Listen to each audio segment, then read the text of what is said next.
So more preparations are expected for the prosecution ahead of week 2 of Vice President Duterte's impeachment trial. To discuss, we are joined live in the studio. Thank you for your time, Manila 3rd District Representative and House Prosecutor Joel Chua. Sir, magandang gabi po, sir. Hi, good evening, Lord. At good evening din sa mga kababayan natin. Sir, pag nabitin ka pa sa tubig, pwedeng uminom ng tubig dito, sir. Hindi bawal. pinagbabawal ang pagpasok para Salamat. at okay lang kahit mag-expel tayo ng mga Kung ano- oral fluids dito. Natural na natural yun. Ayon na sa kasamahan ninyo sa Congress po na si Dr. Congressman Garin. Okay. Assessment po ninyo, Kong Joel, sa unang linggo. First 3 days. Ang sinasabi nila ay nakapuntos daw ang prosecution so far. Of course, sasabihin ng kabila na nanaig ang depensa. Well, siguro ganito na lang, Lord, no? Para to be fair. On the part of the prosecution, na ipalabas namin kung ano yung gusto namin maipalabas doon sa aming testigo. So, na-authenticate yung video. Yun naman ang purpose. Kaya pinresenta yung aming unang testigo. At nakita naman natin, ginamit din naman ng depensa yung video. So, wala na siguro magiging issue pagdating sa authenticity nung nasabing video. Although may isang senador na kung may question. Mamaya tayo pag-usapan yan. Okay, sa mga hindi po na-gets yung reference namin kanina about saliva and drinking of water, etc. Because yung apparently ang depensa or yung mga kapanig nila ay mukhang may ginagawang guerrilla warfare sa social media na kumbaga mga non-sequitur yung mga bagay na tinatarget nila. At yung sinasabi, yung mga memes na nakikita daw. Pero pupunta tayo mamaya kasi indikasyon daw ito ng stress at pagsisinungaling. Pero puntahan natin mamaya na yon, Kong Joel. May pasabog daw ang prosecution next week. Ano kaya ito? Abangan natin. Clue. Ito ba ay Well, may papasa sa metal detector? Well, nakita naman natin yung mga inimbitahan. Siguro, Lord, kasi kami, no, sa parte namin, dalawa ang hindi namin po pwedeng i-disclose. Unang-una, yung legal strategy, dahil mapaghahandaan kami ng kalaban. Although, alam nila kung sino yung mga testigo, pero syempre, kahit pa paano, hindi naman nila alam kung ano yung gagawin at sasabihin. At pangalawa, yung merito. Dahil itong merito naman, nakasaad naman ito doon sa rules ng Senado.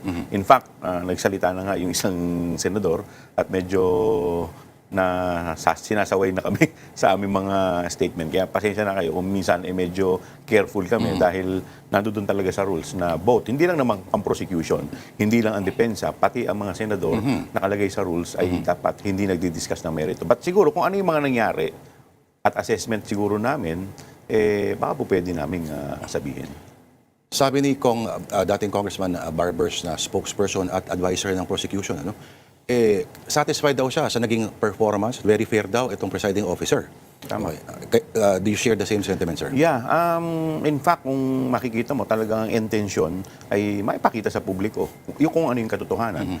Binibigyan ng leeway, hindi lang ang prosecution, pati yung defense. May mga pagkakataon na, kung maalala ninyo, nakapagsalita si Attorney Ligutan kasi naitanong sa kanya kung ano yung kanyang tingin na bakit ito impeachable offense. Ay, diba? Kay Risa Ontiveros. Yes, natanong siya kinampihan siya ni Senate President Win Gatchalian. Yes, ng isang senadora. At dahil nga nabigyan ng airtime, supposedly pang closing statement yon, but since nabigyan siya ng airtime, so binigyan din ng opportunity yung defense. So makikita mo naman na lahat naman binibigyan ng opportunity ng ating...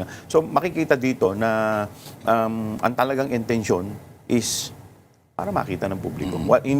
Inaasahan natin na hindi yung mga ebidensya na gusto nating mailabas. Dahil matagal naman, lahat naman hinahanap. Asan ang ebidensya nyo? Asan ang ebidensya ninyo? Pag nandiyan yung ebidensya, may marking mo na. Asan ang code niyan? Anong number niyan? Kaya nga, tama. Yung mga ganun pong issue, marami pong nagtataka, hindi ba naayos ito ng pre-trial pa lamang dapat? Yes. Sa pre-trial, talaga naman, kaya nga medyo natagalan eh. May pre-marking na tinatawag. Pero pagdating kasi dito sa trial, sasabihin mo, it was pre-marked as annex, ganito. Kasi mas magtatagal tayo pag kung kailan yung trial, saka pa lang tayo magmamarkahan dahil it will take time. Ba't nagkukulitan pa rin sila doon? Well, ang nakita ko kasi, sinasabi kasi nung defense na hindi daw yan na isama. Pero nasama naman yung mga... Kaya medyo ano rin eh. So siguro, nakikita rin naman natin, siyempre, yung depensa, ginagawa rin nila ang lahat para hindi maisama yung ebidensya. Pero surprisingly, maski kami nagulat, ginamit din nila yung ebidensya na yun. So parang, Pagkatapos, gusto nyo pa i-play yung 2 hours, gagamitin nyo rin pala yung clips from the same video. di ganun na At rin. that point, sa kanya maraming gusto mag-address ng grave threats na eh. Yeah. Yung mga nanonood. Okay.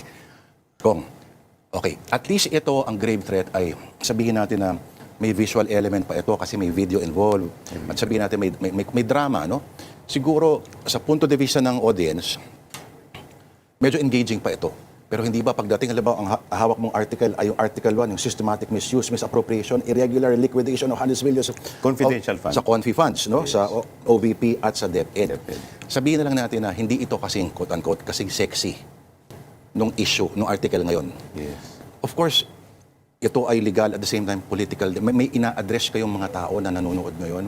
Paano ninyo, anong intensyon ninyo para habang nag-argue kayo, ina-address nyo rin at na-engage nyo yung atensyon ng tao? Well, dito sa Confi Fund, Lord, ito naman ang pinag-ugatan ng lahat. Kung maalala ninyo, lahat ng tao na curious. Sino si Mary Grace Piatos? So dito yun, sa Confi Fund yun. Yun. Si Cocoy Villamin.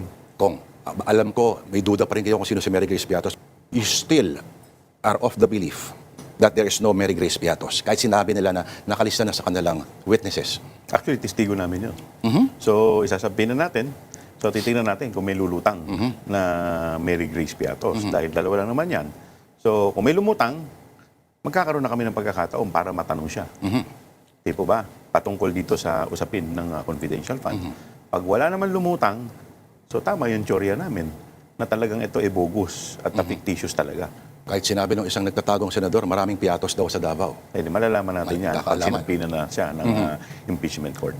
Doon sa isang tanong ko nga pala, no, kanina, how do you intend to make your presentation at least engaging sa atensyon ng audience?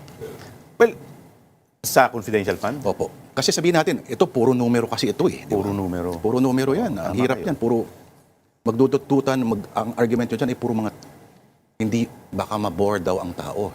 Kung paano ba yan?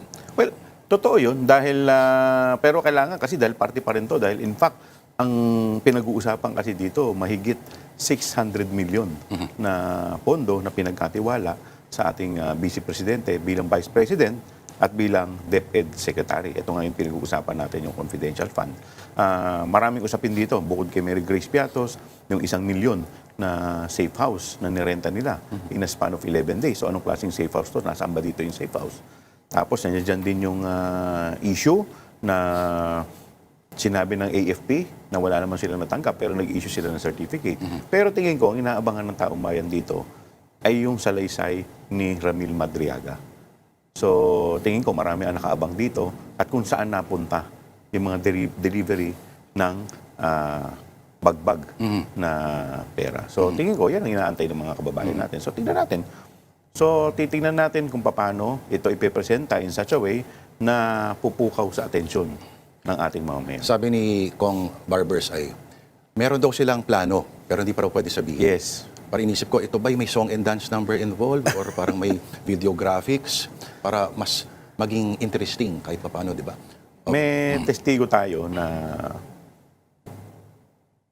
magpapatunay. Pero kung ano yon, siguro abangan natin. Abangan na lang.